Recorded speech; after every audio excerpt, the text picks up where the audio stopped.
भज गिरिधर गोविंद गोपाला। भज गिरिधर गोविंद गोपाला। भजो मुरली मनोहर नंद लाला। भजो मुरली मनोहर नंद लाला। भज गिरिधर गोविंद गोपाला। भज गिरिधर गोविंद गोपाला। भजो मुरली मनोहर नंद लाला। भजो मुरली मनोहर नंद लाला। भज गिरिधर गोविंद गोपाला। भज गिरिधर गोविंद गोपाला। बोलिए वृंदावन बिहारी लाल की जय जय श्री राधे। जय जय श्री राधे। सभी भक्तों से निवेदन, बहुत एकाग्रचित होकर सत्संग के प्रत्येक शब्द को हृदयंगम करने का पूरा प्रयत्न करें। देखिए, इतनी सब चर्चा होने के बाद आप और हम लोगों को ये तो समझ आ ही गया होगा कि अभी हम जागे हुए नहीं हैं। जागा हुआ मानते हैं, सोए हुए ही पूजा कर रहे हैं, सोए हुए ही पाठ कर रहे हैं, सोते सोते ही मंदिर जा रहे हैं, सोते सोते ही भ्रमण कर रहे हैं। क्यों? कि जीव जागा जब जानिए तब आत्मज्ञान हो जाए। उससे पहले मैं आप सबसे निवेदन करूंगा, शरीर का जागना और आत्मा का जागना दो अलग अलग बातें हैं। आत्मा के कारण ही शरीर जागता है, ये भी समझ लीजिएगा। आत्मा निकल जाएगी फिर ये शरीर नहीं जाग सकता, फिर ये मिट्टी का ढेला है। आत्मा के निकल जाने के बाद ये शरीर मिट्टी का ढेला है। लेकिन अभी मौका पूरा बाकी है, पूरा मौका बाकी है भगवत प्राप्ति का। आप चाहें, हम चाहें, अपना कल्याण कर सकते हैं, लेकिन चाहें तब। ना तो इसमें भगवान का दोष है, ना किसी संत महात्मा का दोष है। कल हम आपसे निवेदन कर रहे थे कि वाल्मीकि जी ने भी कितनी बड़ी बात कही। लोके नहीं सा विद्यते यो ना राम मनुव्रतः।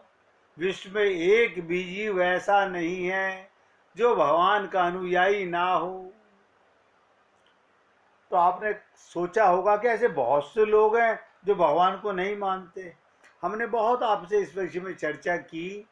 भगवान को नहीं मानते, कोई ऐसा जीव ढूंढ के मुझे बताना, किसी धर्म का हो, किसी मजहब का हो, किसी जाति का हो, किसी देश का हो, किसी संप्रदाय का हो। क्या मतलब? जो आनंद ना चाहता हो, दुख चाहता हो।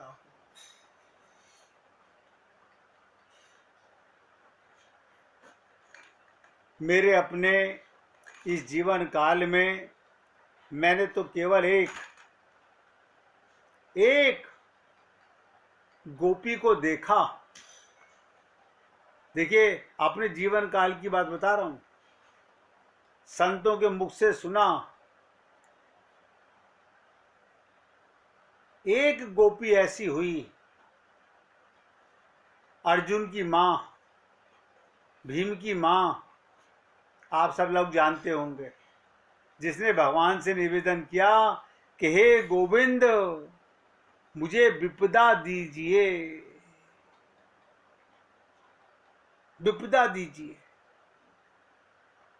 लेकिन उस विपदा में भी छुपा हुआ सुख था।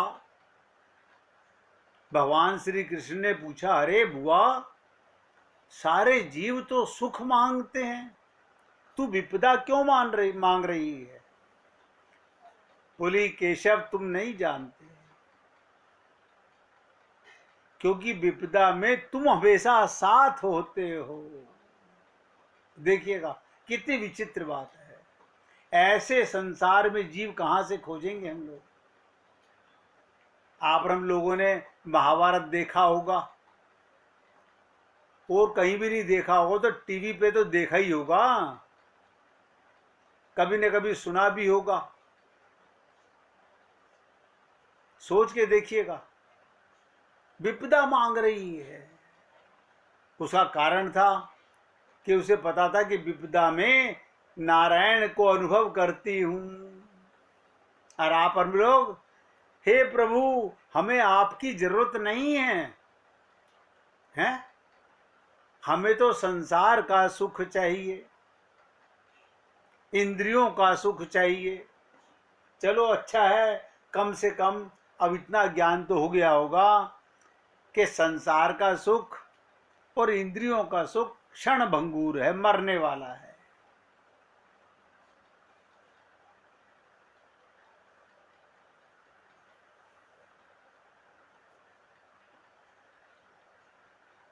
आप और हम लोग शायद कभी समझ पाएं, अगर इसी जन्म में समझ गए तो समझिएगा सत्संग का पूरा लाभ कमा जाओगे, हरि कृपा का पूरा लाभ कमा जाओगे, संत महात्माओं की कृपा का हम पूरा लाभ कमा जाएंगे।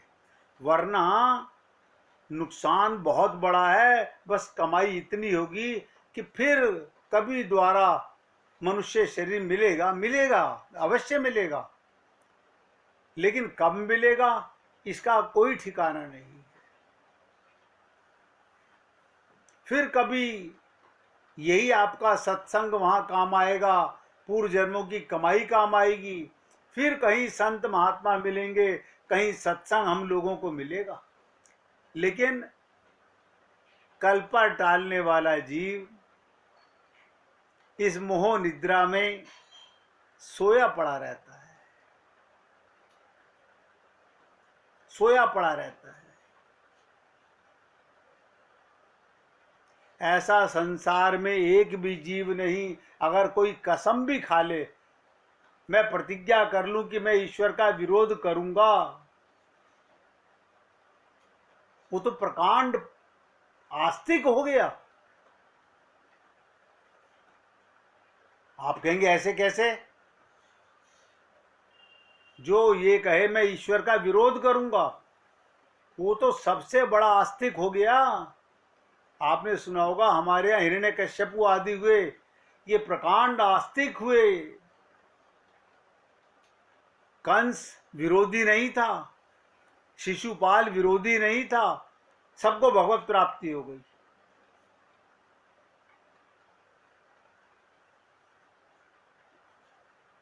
आप सोचिएगा कि बात कुछ पल्ले नहीं पड़ रही कि शिशुपाल जो भगवान को गालियां देता था, और आप लोगों ने पंडितों के मुख से सुना होगा कि उसने जहां 100 गालियां दी, भगवान ने सुदर्शन चक्र से उसकी गर्दन काट दी। ये पंडितों के मुख से सुना होगा, किसी संत के मुख से नहीं सुना होगा। संत तो कहते हैं उसके विरोध की सीमा देखो। क्या विरोध की सीमा? कि 100% शरणागत हो गया।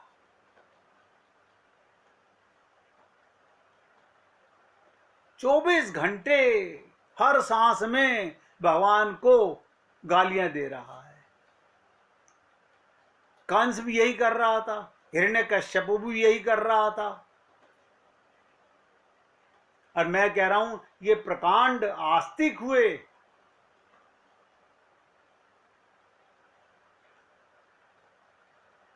अब सोचिएगा, अगर ईश्वर ना होता तो विरोध किसका करते, दुश्मनी किससे करते, गालियां किसको देते। और हमने कहा ये न केन प्रकारेण, किसी प्रकार भी मन का भगवान में लग जाना, राग से नहीं दुश्मनी से सही, राग से ना सही दुश्मनी से सही, मगर मन का अटैचमेंट। लेकिन हम भी चाहते हैं हमारा मन भगवान में लगे, लेकिन उसके लिए भगवान ने एक बहुत गलत शर्त रख दी, जिसके कारण आप और हम लोग फेल हो गए हैं। आप कहेंगे हम फेल हो गए? हाँ, भगवान ने कहा माम एकम शरणम ब्रज, अपना मन केवल मुझ में लगा, केवल मुझ में। अब ऐसे थोड़ी होता है, हम तो मंदिर में बैठे बैठे परिवार को याद करते रहते हैं। ध्यान दीजिएगा, मंदिर में बैठे बैठे भगवान को याद करते रहते हैं कि परिवार का ये, भगवान जी ये काम, भगवान जी ये काम। मतलब मंदिर जाना तो एक बहाना रह गया है।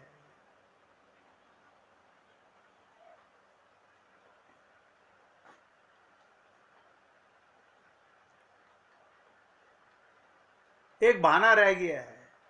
वहां पर भी मन, अच्छा मुख से तो नहीं बोलेंगे हम, लेकिन मन से तो बोलेंगे ही परिवार की बातें।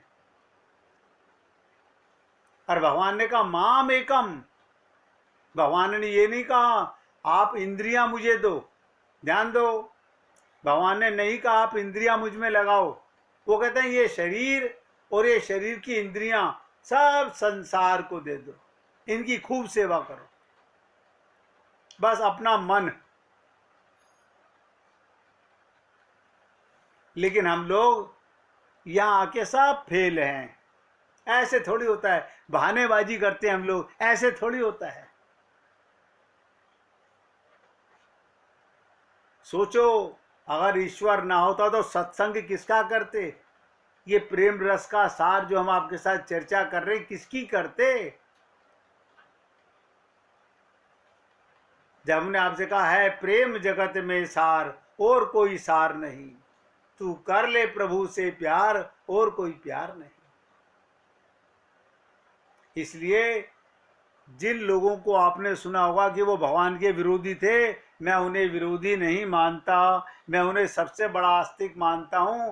कंस 24 घंटे खाने में, पानी में, अपनी पत्नी में, कपड़ों में, सब में कृष्ण कृष्ण कृष्ण देखता था, भगवान से रहा नहीं गया। आप लोग कहते भगवान ने उसका वध किया, मैं तो ऐसा नहीं मानता।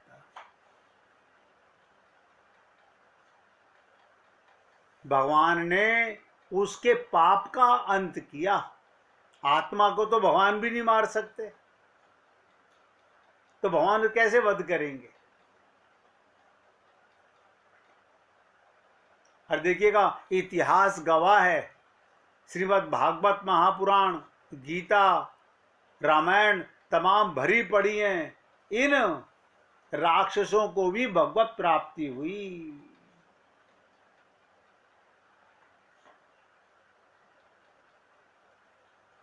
थोड़ा और इस पर खुलासा कर लेते हैं कि ऐसा क्या कारण था। अभिप्राय ये कि किसी भी भाव से मन का भगवान में लग जाना, एक कर देना, अपना मन भगवान के मन में मिला देना। हम आज तक गुरु से तो मिला नहीं सके मन, हम लोग आज तक अपने गुरु से तो मन मिला नहीं सके, भगवान से कैसे मिलाएंगे? चाहे अनुकूल भाव से मिलाएं, चाहे प्रतिकूल भाव से मिलाएं।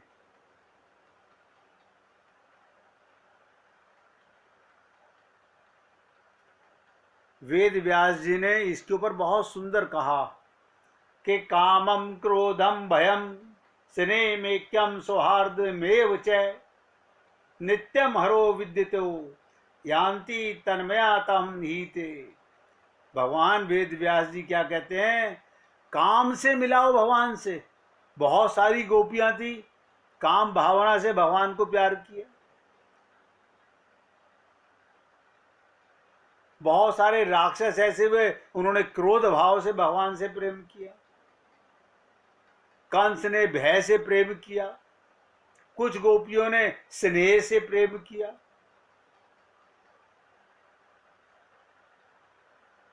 इसी को कहते हैं किसी भी भाव से ये न केन प्रकारेण मन का ईश्वर में एक कर देना, यही तो प्रेम है। अब फिर ये मत पूछना बाद में वो प्रेम रस का सार हमें समझ नहीं आया। अब मैं आपसे रोज निवेदन करता हूं, जिसको समझ नहीं आए वो हमसे पूछ ले, हम सेवा के लिए तैयार हैं। प्रेम माने एक हो जाना, दो ना रहना। जहां प्रेम में दो होते हैं वहां प्रेम नहीं होता, सब नोट करें। वहां या तो स्वार्थ होता है या व्यापार होता है। इसीलिए कहा जाता है कि प्रेम गलियति सांकरी जा में दो ना समाये। इसलिए उपासना का अभिप्राय ही ये है कि किसी भी भाव से मन को ईश्वर में एक कर देना, चाहे अनुकूल भाव हो चाहे प्रतिकूल भाव हो। और यही वेद व्यास जी कह रहे हैं।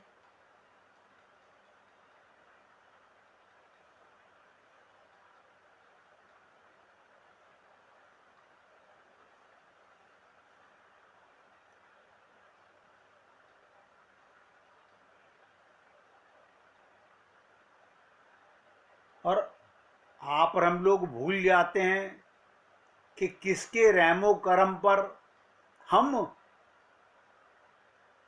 अपने को जो भी मानते हो, किसके कारण। आप कहेंगे कोई माता के कारण, कोई पिता के कारण, गलत। वो माता पिता किसके कारण मानते हैं? चलो हमारे माता पिता तो जिंदा हैं, और जिनके माता पिता जिंदा नहीं है वो किसके कारण मानते हैं? जब वो खुद ही समाप्त हो गए वो हमारा क्या पालन करेंगे? मगर भ्रम है, मूर्खता है हमारे मन में, सत्य बात को पकड़ना नहीं चाहते।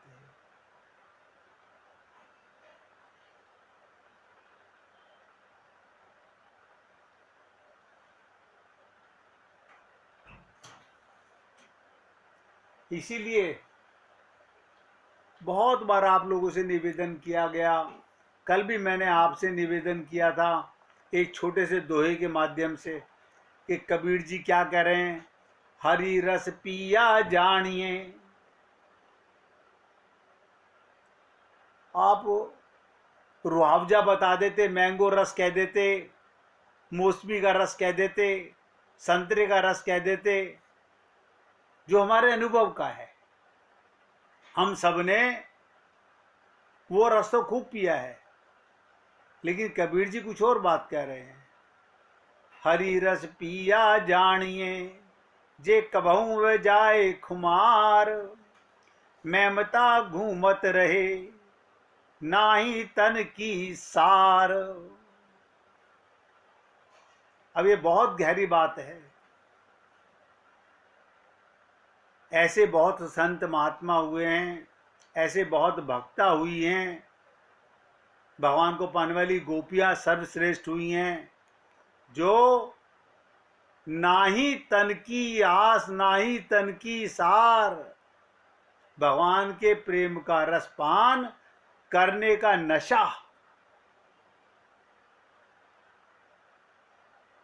जिसकी खुमारी कभी ना उतरे। ये जो नशा सांसारिक नशा है, चाहे दौलत का नशा हो, चाहे सुंदरता का नशा हो, चाहे किसी चीज का नशा हो, ये नशे तो कुछ घंटे, कुछ महीने, कुछ दिनों के बाद खत्म हो जाते हैं।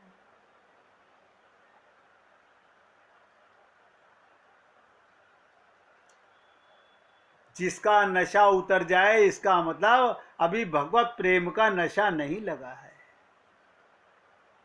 अभी तो हमें जो मुझे नजर आता है मैं तो वही बोल सकता हूं, हमें परिवार को, रिश्तेदारों को, संसार को रिझाने का कैसे,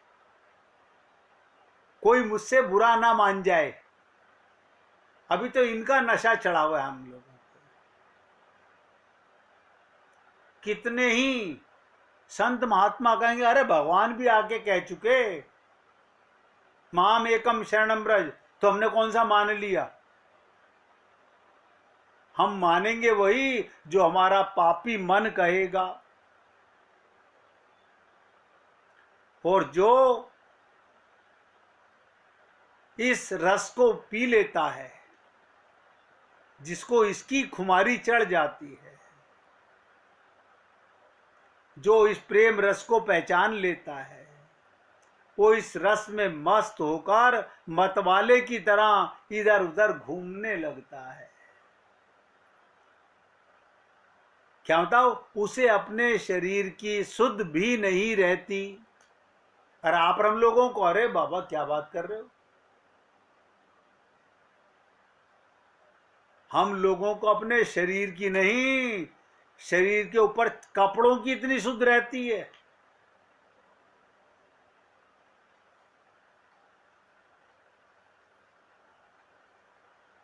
एक बार राम सुखदास जी बता रहे थे कि हजारों स्त्रियां सामने बैठी हैं और मैं देखता हूं जरा सा पल्ला नीचे हो जाए तो तुरंत अपने शरीर को ढकने का प्रयत्न करती है। यानी शरीर की उन्हें इतनी चाहना है, इतनी चाहना भगवान के प्रेम की होती। ऐसे पुरुषों का हाल है, वो अपनी टाई ठीक करते रहते हैं।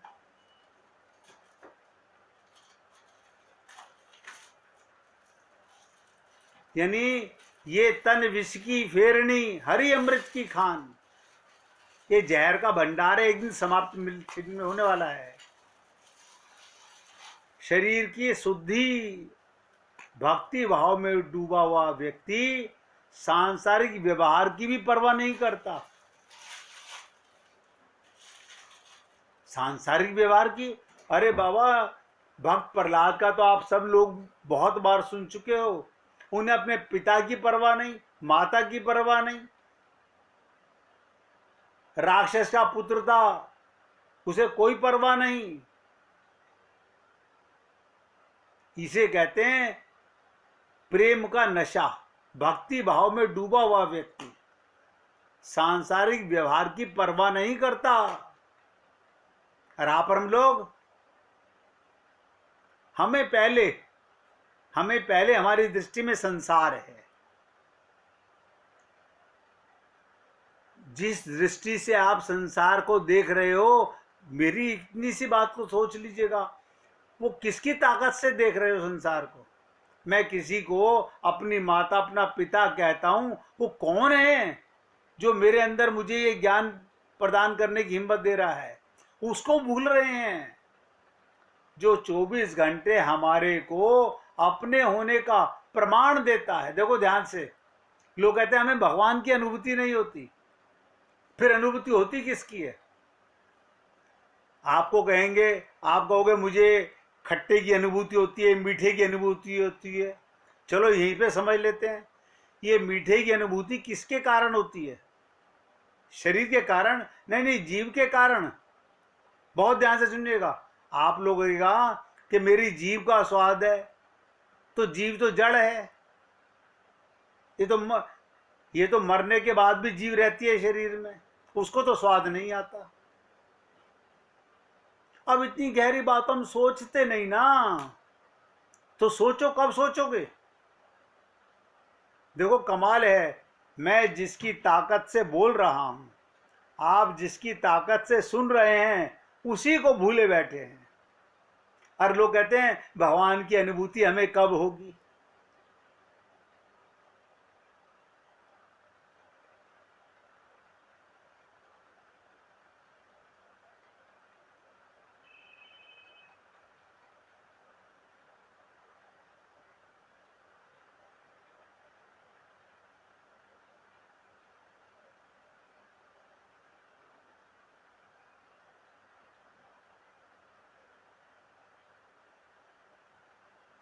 कौन भांति रहिए विरधु, अब देखी मुरारी, बीदे मोसो आए के, गीदे गोधई तारी।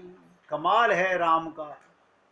हे मुरारी, तुम जटायु का उद्धार, सोचिएगा, बहुत गीत गए होंगे, अर्थात अहंकार से युक्त हो गए हो।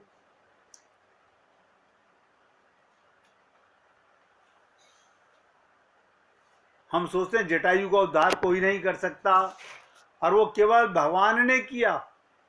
अब देखना है तुम मुझ जैसे महापापी का उद्धार कैसे करोगे।